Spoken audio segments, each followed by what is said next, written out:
मुझे ना करी पत्ते की खुशबू बहुत ज़्यादा अच्छी लगती है। हमेशा मिलता नहीं है या फिर इंडियन स्टोर जाना नहीं होता, तो जब भी मिलता है मैं एक्स्ट्रा लेके आ जाती हूँ और फिर इसी तरह से सन ड्राई कर लिया, एयर ड्राई कर लिया और फिर इन पत्तों को ना ज़िप-लॉक बैग में डाल के फ्रीज़ कर देती हूँ। बहुत लंबे टाइम तक फ्रेश रहते हैं और इसकी खुशबू भी बरकरार रहती है। इसमें ना ये मोटे वाला स्टेम आता है, तो मैंने काफ़ी बारी ट्राई किया है कि इसको पानी में डाल के इसमें रूट्स आ जाए, मैं प्लांट लगा सकूं, बट सक्सेसफुल नहीं हुआ है। और यहाँ पे करी पत्ता का प्लांट कहीं पे भी नहीं मिलता है। Welcome back everyone. उम्मीद करती हूँ आप लोग बहुत अच्छे होंगे। आज के दिन की शुरुआत मेरी थोड़ी सी अलग हुई है। कल तबीयत थोड़ी ठीक नहीं थी, बॉडी एक, बैक पेन हो रहा था, तो आज सुबह सुबह उठ के मैंने नहा के पूजा कर ली।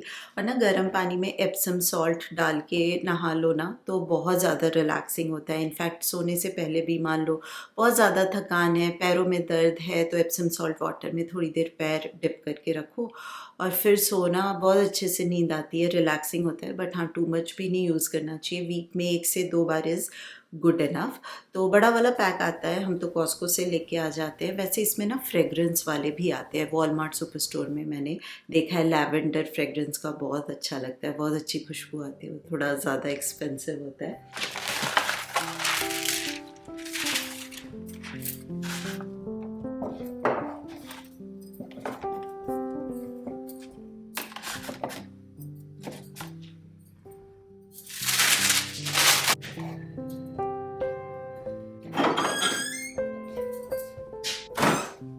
कल हम ग्रोसरीज़ के लिए ना इंडियन स्टोर गए थे काफ़ी टाइम के बाद, और ये वाला स्टोर काफ़ी अच्छा है। इसमें ना सारा कुछ मिल जाता है, लाइक अंडर वन रूफ। और अब तो राखी आने वाली है और फेस्टिवल्स का सिलसिला राखी से ही शुरू हो जाता है। और कुछ लेना हो या ना भी लेना हो, लाइक इंडियन स्टोर में जाके ना इस टाइम पे बहुत अच्छा लगता है। लाइक वो त्योहार वाली फीलिंग आ जाती है, क्योंकि सारा सामान मिलता है, फेस्टिवल डेकोर, राखी तो था ही, और साथ साथ पूजा का सारा सामान मिल जाता है। इतने प्यारे प्यारे दिए थे ना, वो दिए स्टैंड होते हैं ना, वो भी थे। और बर्तन भी मिल जाते हैं सारे यहाँ पे ना, छोटे कढ़ाई से लेके सबसे बड़ी कढ़ाई जो आप सोच सकते हो, वो भी वहाँ पे मिलते हैं। तो everything is available under one roof. सब्जियाँ भी मिल जाती हैं हर तरह की, जो नॉर्मल वॉलमार्ट सुपर स्टोर में नहीं मिलती हैं। पूजा की सारी सामग्री मिल जाती है, रिलीजियस बुक्स मिल जाते हैं, लाइक जो भी ज़रूरत है ना, छोटी से बड़ी चीज़, एवरीथिंग इज़ अवेलेबल। वहाँ पे ना वीकेंड डील्स आती हैं, उनका इंस्टाग्राम पे पेज भी है, तो मैंने वहीं पे देखा था कि $1 की गोभी मिल रही है, तो इसलिए मैंने 2 गोभी ले ली। गोभी को अगर ऐसे ही फ्रिज में रख दूँ ना, बहुत ज़्यादा स्पेस ले लेता है, तो मैं छोटे छोटे पीसेस में ना कट करके ऐसे कंटेनर में रख के फिर स्टोर करती हूँ। तो फ्रिज में भी कम स्पेस लेता है और कुकिंग के टाइम पे भी इजी रहता है कि ऑलरेडी चॉप्ड है।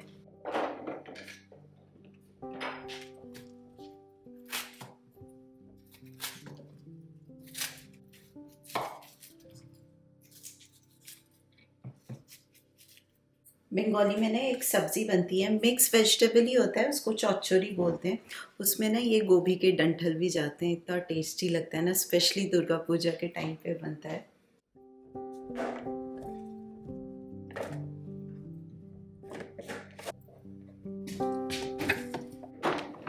जिस भी दिन ग्रोसरी करके लाओ ना, फ्रिज पूरा फुल हो जाता है। स्पेस ही नहीं मिल रहा था कल मुझे ऑर्गेनाइज़ करने में, क्योंकि काफ़ी सारे फ्रूट्स भी ना मैं फ्रिज में ही रख देती हूँ, क्योंकि बाहर रखूँ तो जल्दी ख़राब भी हो जाते हैं और फिर वो फ्रूट फ्लाइज भी आ जाते हैं।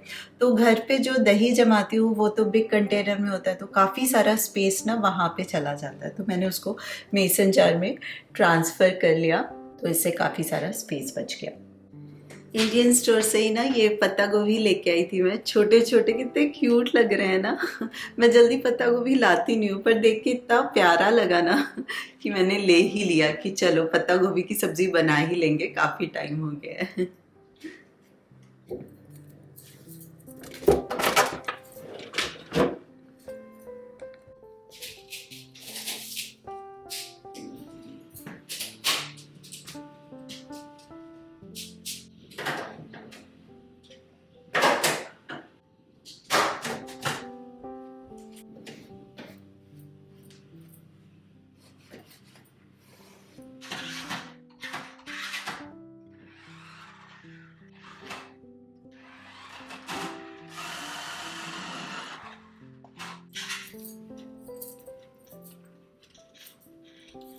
As a part of meal prep मेरे पास इडली डोसा का बैटर तो होता ही है। तो आज सिंपल सा ब्रेकफास्ट बनाने वाली हूँ, डोसा विद चटनी। और फिलिंग के लिए मैंने पनीर ग्रेट कर लिया है, तो पनीर डोसा बनेगा। और साथ में मैं पीनट की चटनी बनाने वाली हूँ। पहले पीनट को थोड़ा सा रोस्ट करना होता है, पर मेरे पास ऑलरेडी रोस्टेड पीनट है, तो मैं सारा कुछ ना पैन में एक साथ ही ऐड कर दूंगी। चने की दाल, उड़द दाल, सूखी मिर्च, अनियन, गार्लिक, करी पत्ता,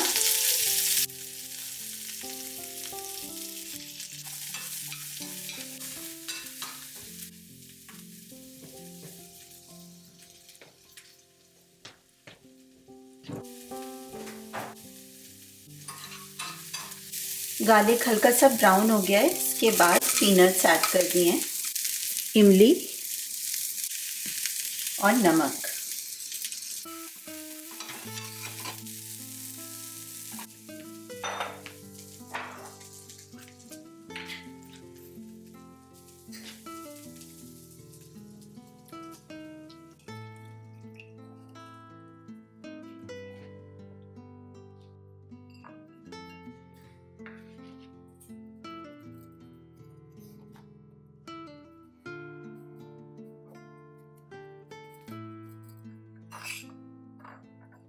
पनीर की स्टफिंग मैंने बहुत सिंपल रखी है आज। सिर्फ नमक और ये मसाला ब्लेंड ऐड किया है मैंने, शॉर्मा मसाला ब्लेंड। ये मैं विनर से लेके आई थी, और ये कोई मैं शॉर्मा बनाने के लिए नहीं लाई थी। मुझे ना इस तरह के डिफरेंट मसाला मिक्स यूज़ करने में बहुत अच्छा लगता है, और मैं हर एक तरह के डिफरेंट चीज़ों में ये एक्सपेरिमेंट कर लेती हूँ। लाइक पनीर को मैरिनेट करना हुआ, सोया बनाना हुआ, कोई टिक्की में मसाला डाल रही हूँ, मैं ये डाल देती हूँ। इनफैक्ट पास्ता में भी कभी कभी डाल देती हूँ मैं, अच्छा ही लगता है। अगर आपके पास पनीर भुर्जी है ना, लेफ्ट ओवर पनीर भुर्जी, वो भी डोसे में ना स्टफिंग करके आप बना सकते हो। पनीर भुर्जी डोसा बहुत टेस्टी लगता है।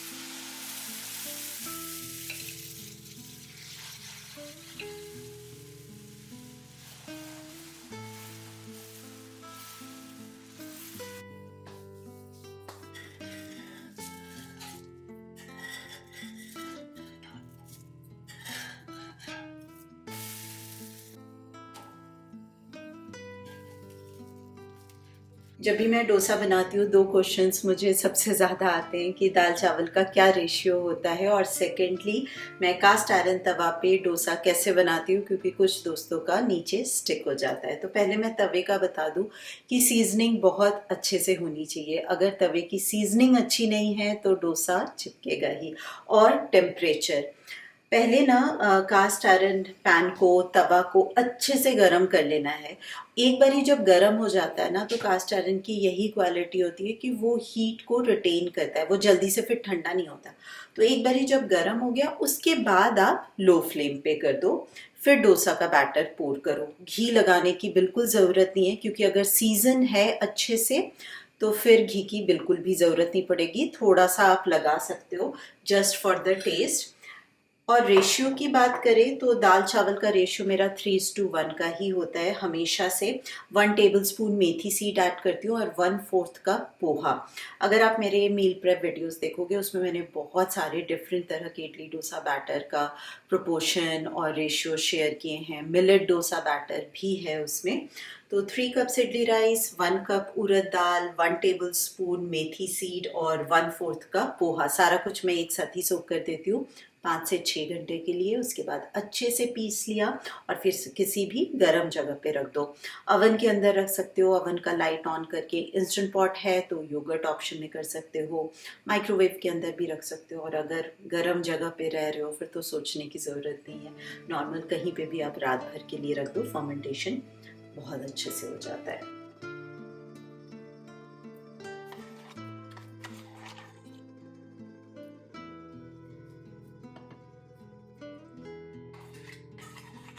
आज मुझे कुकिंग में बहुत ज़्यादा टाइम स्पेंड नहीं करना है। राजमा चावल बनाना है, and thanks to meal prep rajma already मेरे पास बॉइल्ड रखे हुए हैं।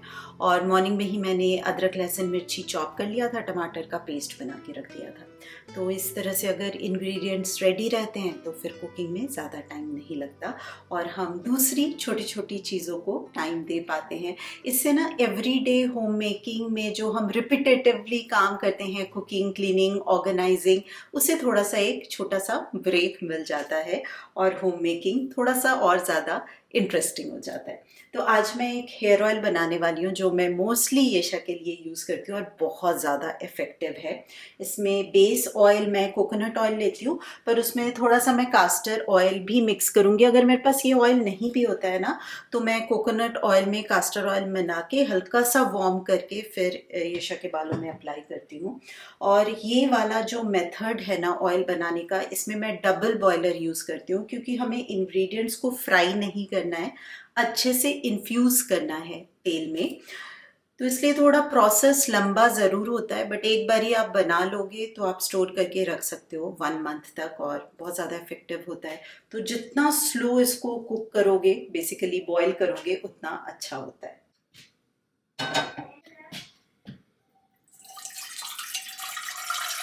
मैं ये स्टीमर यूज़ करने वाली हूँ।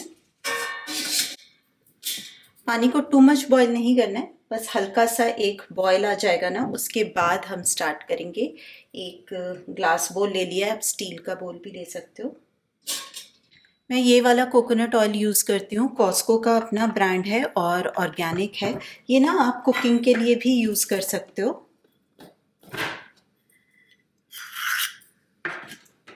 Around half cup coconut oil. Caster oil काफ़ी थिक होता है तो मैं सिर्फ 2 टेबलस्पून ऐड करूँगी। ये भी ऑर्गेनिक है, मैंने अमेज़ॉन से लिया था।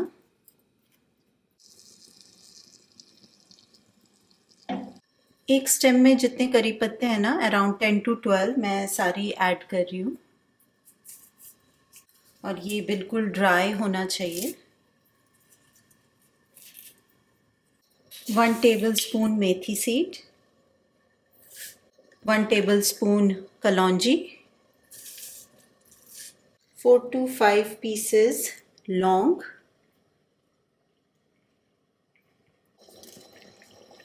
नेक्स्ट इसमें मैं ऐड करूंगी रोजमेरी लीव्स। हमारे बालों के लिए रोजमेरी बहुत अच्छा होता है। फ्रेश भी यूज कर सकते हो या फिर ऐसे ना ड्राई वाले मिल जाते हैं, रोजमेरी पाउडर भी मिल जाता है, तो जो भी अवेलेबल हो वो ऐड कर दो, अराउंड 1 छोटे चम्मच।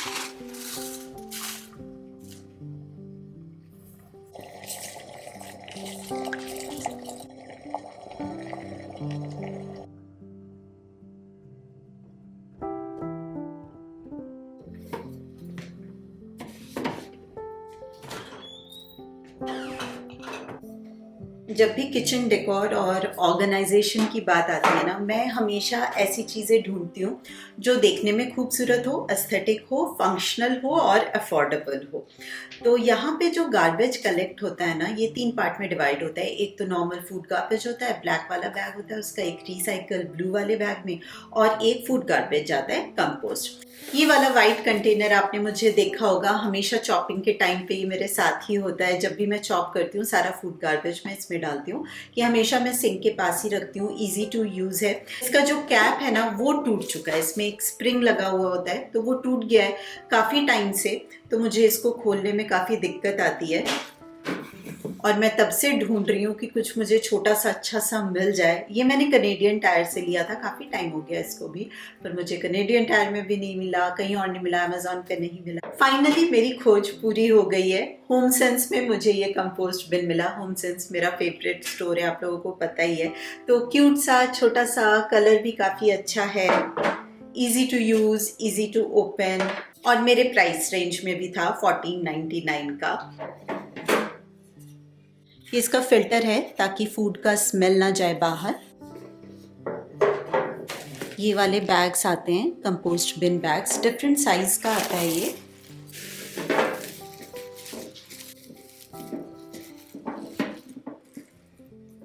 बैग के कलर के साथ भी ये मैच हो गया है और किचन काउंटर टॉप पे रखा हुआ ये काफी अच्छा लग रहा है।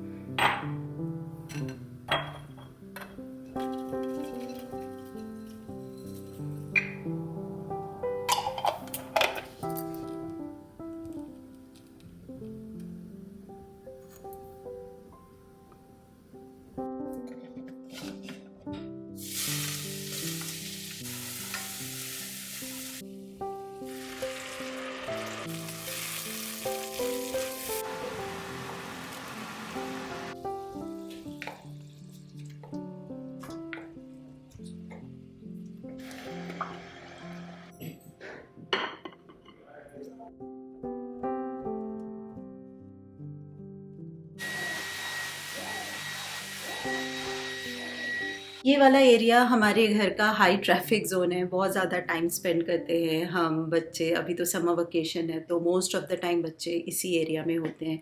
मुझे कभी लॉन्ड्री फ़ोल्ड करनी हुई तब भी हम यहीं होते हैं और स्पेशली डिनर के बाद तो हम सारे यहीं पे होते हैं। और ये काउच आप लोग मुझसे हमेशा पूछते हो कि कहाँ से लिया है। स्ट्रक ट्यूब मैंने आप लोगों को बताया था, बहुत हाई क्वालिटी आपको नहीं मिलेगी वहाँ पे फर्नीचर, बट अफोर्डेबल रेंज में अच्छी क्वालिटी का मिल जाता है। तो फैब्रिक काउचेस जो होते हैं ना, उसको टाइम टू टाइम मेंटेन करना बहुत ज़्यादा ज़रूरी है। तो ये लिंट रिमूवर बहुत काम की चीज़ है। मैं तो सारे ही काउचेस फैब्रिक के ही हैं तो ये बहुत काम आता है। रिचार्जेबल है और इससे लिंट रिमूव कर दो ना, रिफ्रेश हो जाता है पूरा काउच।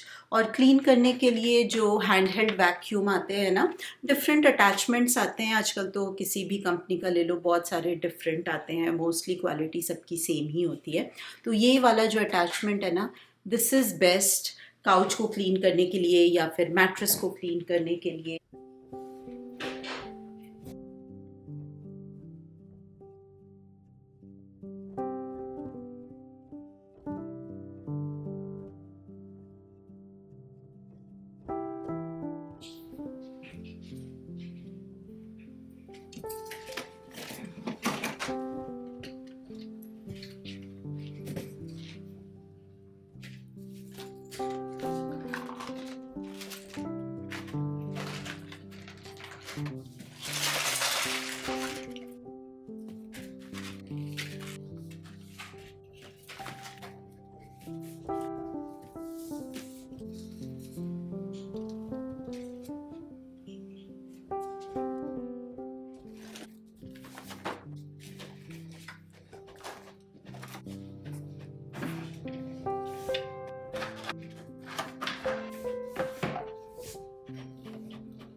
किसी भी जगह को क्लीन और ऑर्गेनाइज करने के बाद इतनी खुशी होती है ना, तो टीवी वाला एरिया पूरा अच्छे से क्लीन और ऑर्गेनाइज हो गया है। किताबों को, स्टेशनरीज को मैंने अपनी जगह पे पहुंचा दिया है। जब मैंने ये बुक शेल्फ लिया था ना, मुझे ये चीज़ अच्छी लगी थी कि इसके बॉटम में ना एक छोटा सा कैबिनेट है, लाइक डोर कैबिनेट है। तो इसमें सारे बोर्ड गेम्स, मेरे योगा के props, extra stationery, art and craft, ये सारा कुछ अच्छे से वहाँ पे स्टोर हो जाता है, जिससे कि विजुअल क्लटर काफ़ी कम हो जाता है। आज मैं थोड़ा सा टाइम स्पेंड करूँगी वॉक इन क्लॉजेट में। ऑर्गेनाइज करना है मुझे इन बास्केट्स को और कुछ डीक्लटर भी करना है। डीक्लटर करना बहुत ज़्यादा इम्पॉर्टेंट है अगर हम घर को ऑर्गेनाइज रखना चाहते हैं, पीसफुल रखना चाहते हैं और अपने मन को शांत रखना चाहते हैं।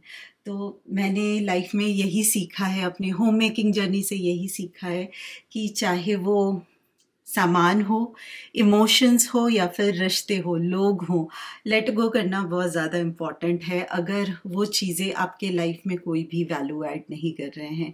कई बारी एक सामान हमारे लिए यूज़फुल नहीं होता है, बट फिर भी इमोशन से जुड़े होते हैं, हम उसको कलेक्ट करते रहते हैं, बट वो सिर्फ विजुअल क्लटर ही बढ़ाता है। और हम हमेशा ट्राई करते रहते हैं कि घर को ऑर्गेनाइज करें, बट कर ही नहीं पाते हैं क्योंकि एक्स्ट्रा सामान इतना ज़्यादा होता है। इसलिए time to time decluttering is very very important. मैं अपने क्लोजेट में ना एक बास्केट रखती हूँ और जो भी मुझे डोनेट करना होता है ना, मेरा या फिर अनुज का, कई बार होता है ना, आप पहनते हो और उसी टाइम आपको लगता है कि नहीं, मुझे अब ये नहीं चाहिए, डोनेट करना है, तो फिर आप अगर वापस रख दो फिर भूल जाओगे। तो मैं इसमें डालती रहती हूँ, कलेक्ट करती रहती हूँ, और जब ये पूरा भर जाता है फिर हम डोनेशन सेंटर में डोनेट कराते हैं। तो ये सारे बास्केट्स ना मैंने कैटेगराइज करके कपड़े रखे थे कि कुछ एक में सिर्फ लोअर्स हैं, कुछ में स्लीप वेयर्स, कुछ में योगा के वर्कआउट क्लोथ्स, बट अब सारे मिक्स हो गए हैं। तो ये मुझे बस बास्केट्स ऑर्गेनाइज करनी, अदरवाइज तो मैं हैंगर में ही रखना प्रेफर करती हूँ। दिख जाता है तो फिर पहना जाता है, अदरवाइज बास्केट्स में तो छुपे रह जाते हैं तो फिर पहनना नहीं होता। तो यस, चलिए दोस्तों, इस व्लॉग के लिए इतना ही रखते हैं। मैं आपसे मिलूंगी बहुत जल्दी। तब तक आप अपना खूब सारा ध्यान रखिए, खुश रहिए, keep smiling, and as always keep making lots of wonderful memories.